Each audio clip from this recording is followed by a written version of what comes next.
Hello everyone, my name is Kaylin Coggins and I'm a professional dog trainer. Today's video is for other dog trainers and for dog owners. I'm going to be talking to you guys today about aggression in dogs. Why did I decide to discuss about this topic? Well, if you are a dog trainer, especially if you work in behavior modification, then you are going to be training with a lot of aggressive dogs throughout your career, if you haven't already. It is our duty as dog trainers to not only help our clients with aggressive dogs, make their dogs less aggressive and more manageable for our client, but it is important that we educate our clients on the type of aggression that we're dealing with. This is a great video for dog owners as well, so they can better understand their dog if they are dealing with aggression. My personal dog, Maya, for example, she is a great dog. She behaves amazingly out in public and has no issues with anyone. We get complimented all the time on how such a well-behaved dog she is. If you were to meet her in public, she would be okay with you. But if you were to come over to our house, she would bark and growl at you. So why is it in public that she's sweet, but at home she acts like a little devil? We will get more into that later on in the video. There are 7 types of aggression that I'm going to be going over in this video. The 7 types of aggression are redirected aggression, competitive aggression and resource guarding, pain-related aggression, defensive aggression, predatory behavior, barrier frustration, and lastly, territorial aggression. Stay tuned for the end of this video where I go over how you as a pedestrian who may not have a dog can help de-escalate a situation when an aggressive dog is acting out towards you. First, before we go into the 7 types of aggressions that I'm going to be going over, what even is aggression? Aggression is communication used impulsively or intentionally to create distance, to control access over a resource, or issue a challenge, and includes all behaviors on a continuum from using a threat to launching an attack. There are many reasons why dogs may engage in aggressive behavior, but it is important to understand that aggression is not a personality trait. It is a normal behavior that dogs use to communicate and display emotions. So let's get into our first topic, redirected aggression. Redirected aggression is when a dog is triggered to act aggressively towards an individual or an object and ends up redirecting their aggression towards an individual or object that is closer to them instead. An example of this would be that you're walking your dog, aggressive dog, and there's a stranger walking their dog on the opposite side of the sidewalk. Your dog starts going crazy, barking, growling, lunging towards that dog, trying to get to that dog. That emotion builds up inside that dog, and the dog turns and bites your leg or bites the leash. This is redirected aggression. It is when those emotions build up inside your dog and get too much for that dog to contain inside, and the dog lashes out on whatever is near. Next is competitive aggression and resource guard. Competitive aggression is seen commonly over resources such as food, water, beds, couches, toys, human attention, access to doorways, and even access to preferred dogs in social situations. But food is the number one thing you'll see most as a dog trainer or even as a pet owner. Resource guarding is when a dog has possession over a resource that they have claimed very valuable to them, and they do not want any dog or human to come near that resource.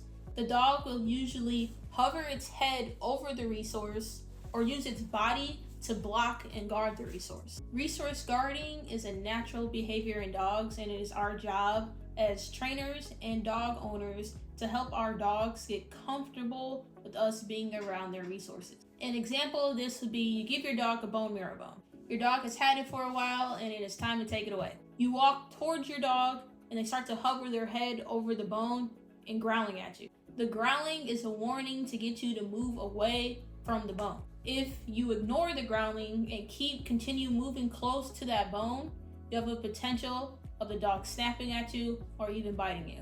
My dog used to have this issue when she was a puppy.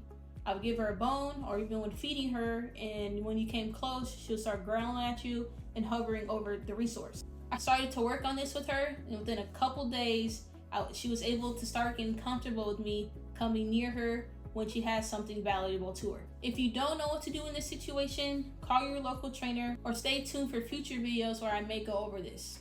Third is pain-related aggression.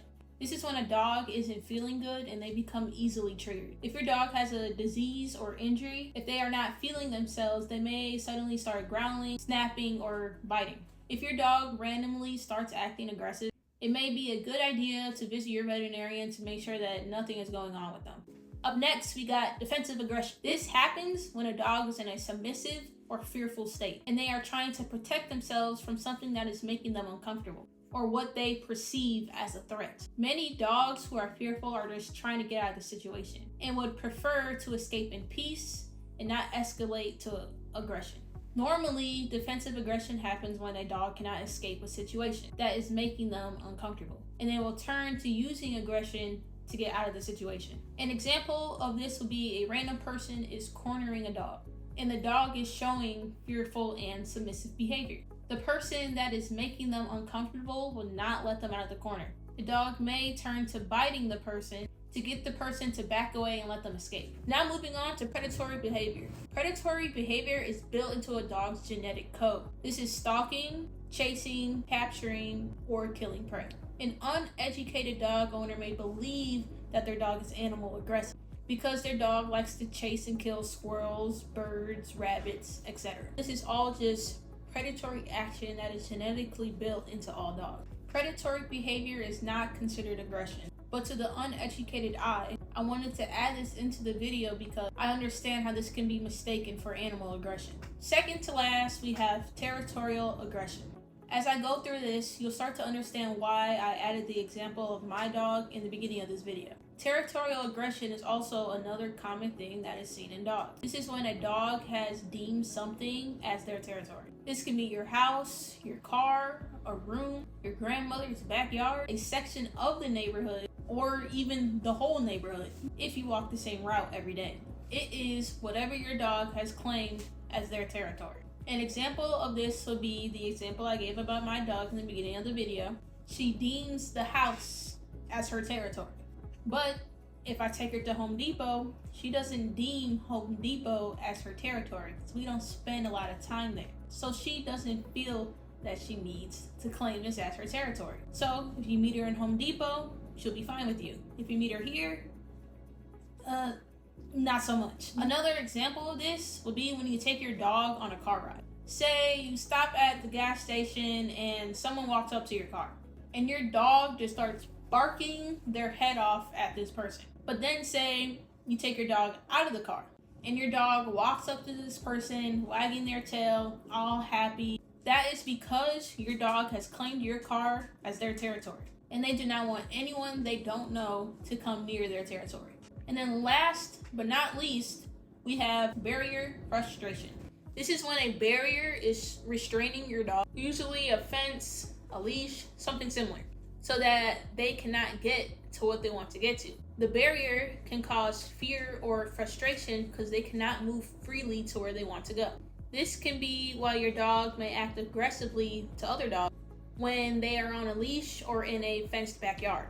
But when they get to meet the dog in an off-leash area, they are friendly towards the dog.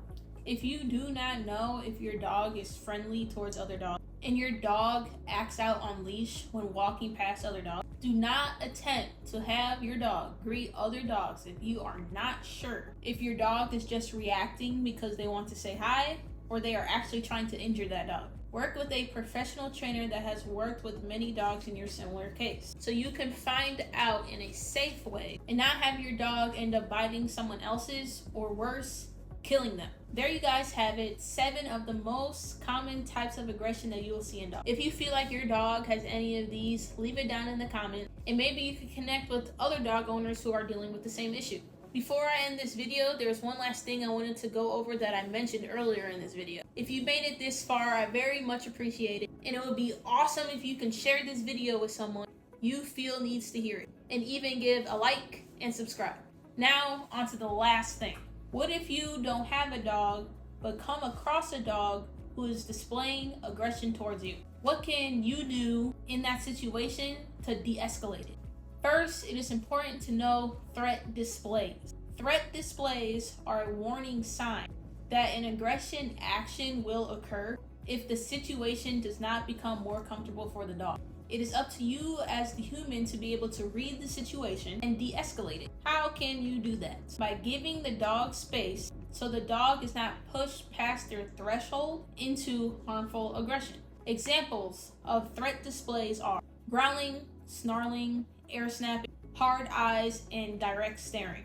If you see this in a dog you are approaching toward, simply do not make eye contact with the dog. Turn sideways and move to the other side of the sidewalk so that you can create distance. That will make the dog feel better and de-escalate the situation. And also the human on the other end of the leash will feel better too. It is not fun dealing with a dog that has aggression. I know. It can be very stressful for the dog and the owner. If you have a dog that has aggression, trust me, you are not alone. It is very common. But there is a way to make things better. If you need any advice, you can contact me on any of my social medias down below. I thank all of you lovely people for watching, and I'll see you in the next one.